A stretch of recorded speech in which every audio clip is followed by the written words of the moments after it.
اور ان سے 2 شخصوں کا حال بیان کرو جن میں سے ایک کو ہم نے انگور کے 2 باغ عنایت کیے تھے اور ان کے گردا گرد کھجوروں کے درخت لگا دیے تھے اور ان کے درمیان کھیتی پیدا کر دی تھی.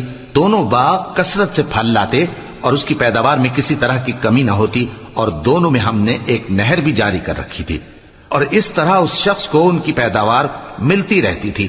تو ایک دن جبکہ وہ اپنے دوست سے باتیں کر رہا تھا کہنے لگا کہ میں تم سے مال و دولت میں بھی زیادہ ہوں اور جتھے اور جماعت کے لحاظ سے بھی زیادہ عزت والا ہوں.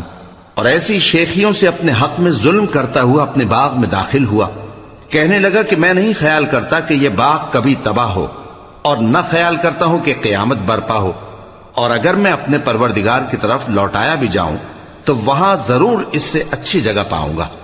تو اس کا دوست جو اس سے گفتگو کر رہا تھا کہنے لگا کہ کیا تم اس ذات سے کفر کرتے ہو جس نے تم کو مٹی سے پیدا کیا، پھر نطفے سے، پھر تمہیں پورا آدمی بنایا؟ مگر میں تو یہ کہتا ہوں کہ اللہ ہی میرا پروردگار ہے اور میں اپنے پروردگار کے ساتھ کسی کو شریک نہیں کرتا.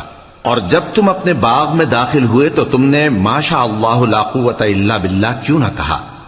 اگر تم مجھے مال و اولاد میں اپنے سے کمتر دیکھتے ہو تو عجب نہیں کہ میرا پروردگار مجھے تمہارے باغ سے بہتر عطا فرمائے اور تمہارے اس باغ پر آسمان سے آفت بھیج دے تو وہ صاف میدان ہو جائے، یا اس باغ کی نہر کا پانی گہرائی میں اتر جائے تو پھر تم اسے تلاش نہ کر سکو، اور اس کے میووں کو عذاب نے آ گھیرا اور وہ اپنی چھتریوں پر گر کر رہ گیا، تو جو مال اس نے اس پر خرچ کیا تھا اس پر حسرت سے ہاتھ ملنے لگا اور کہنے لگا کہ کاش میں اپنے پروردگار کے ساتھ کسی کو شریک نہ بناتا. اس وقت اللہ کے سوا کوئی جماعت اس کی مددگار نہ ہوئی اور نہ وہ بدلہ لے سکا. یہاں سے ثابت ہوا کہ حکومت سب اللہ کی ہے. جو معبود برحق ہے وہی بہترین ثواب عطا کرنے والا اور بہترین انجام لانے والا ہے.